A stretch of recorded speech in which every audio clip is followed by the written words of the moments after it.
Despite a lack of ice earlier in the season, the annual Eagle Nest Lake Ice Fishing Tournament went off without a hitch Saturday, January 31st, with first, second, third, and fourth place cash prizes given to the anglers who caught the biggest pike, perch, or trout. An estimated 400 participated in the event. County Council's patience on fire EMS funding pause. Since 2022, the county has been reshaping how its emergency medical and fire services operate across the country.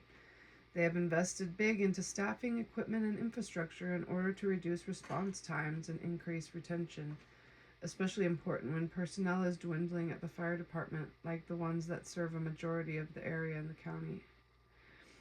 Partly funded by a voter-approved public safety gross receipts tax increment, the EMS investment preceded a contentious decision by the Taos County Commission to temporarily pause the distributions of the GRT revenue to municipalities, a move that has raised concerns in Taos, Cuesta, Red River, and the village of Taos Ski Valley.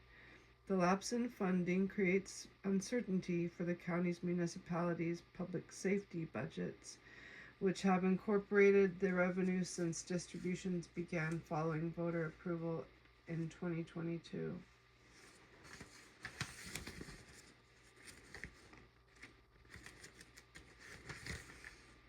County officials say that the pause is not a retreat from public safety funding, but a necessary step to reconcile the county's fire and emergency medical services budget.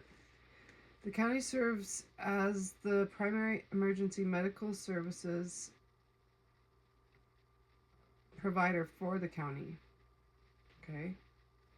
Responding to medical calls in both incorporated and in unincorporated areas. Fire response, however, is a shared system across in which the town of Taos Fire and Rescue serves as the primary fire service for the largest population share in the county, supported by a network of volunteer fire departments in the rural areas.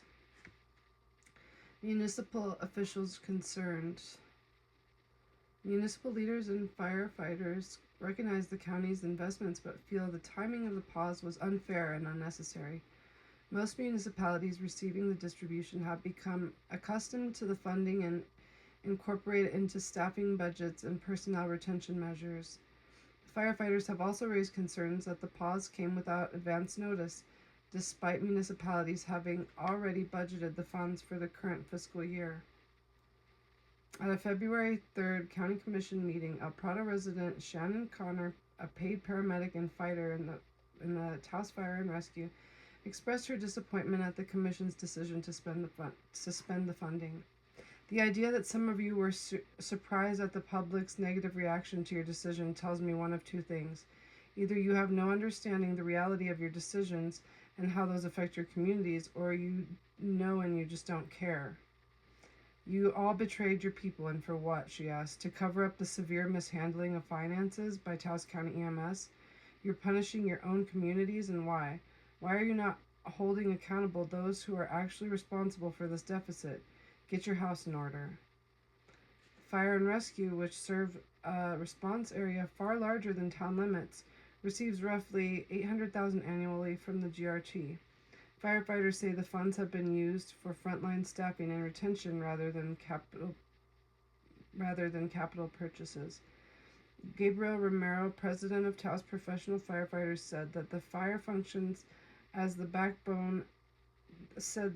Taos Fire functions as the backbone of fire protection for much of the county, responding not only within town limits but to neighboring communities and unincorporated areas where mutual aid is needed.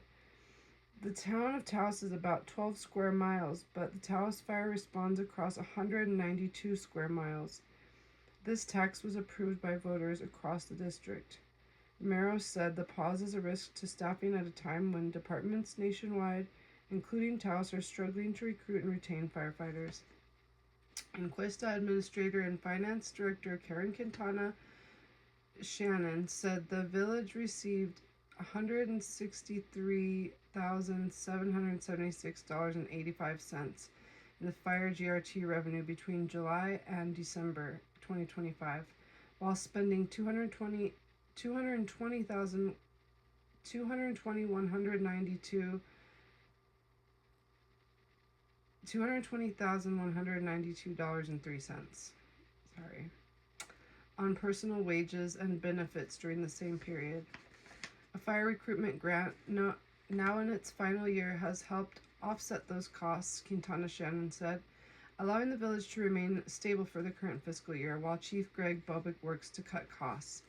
Village of Taos Ski Valley Mayor Chris Stanek told the Taos News the village is still assessing how the pause could affect public safety staffing. We rely heavily on that funding, Stanek said. We're bracing ourselves for the impact. Municipalities anxiously wait the county reconciling their books and reporting back with a new distribution breakdown that allows county fire and EMS to operate in the black. We're still working with the town, trying to understand the full impact of things, Romero added. A month and a half from now, we'll start seeing the full impact. The Public Safety GRT increment was approved by voters in November 2022 with the goal of improving emergency response countywide. County officials said that the tax was designed to strengthen emergency services throughout the county, especially in areas where distance and declining volunteer participation have strained response times. Deputy EMS Chief David Varela told Taos News that one of the most visible changes since the introduction of the GRT increment is the replacement of outdated medical equipment. The county recently purchased 4 new LifePak cardiac monitors at $60,000 each, replacing devices that were more than a decade old. These monitors allow telemetry, whatever that is. Crews can transmit cardiac data directly to the physicians while they're still in the field, especially in remote areas like Carson. That can change treatment decisions before the patient ever reaches a hospital. The county has also purchased powered stair chairs to reduce injuries during patient transport and invested in new rescue vehicles costing hundreds of thousands of dollars. In 2023, Taos County shifted its standalone EMS department to become a combined fire rescue department with the purchase of fire rescue capable unit.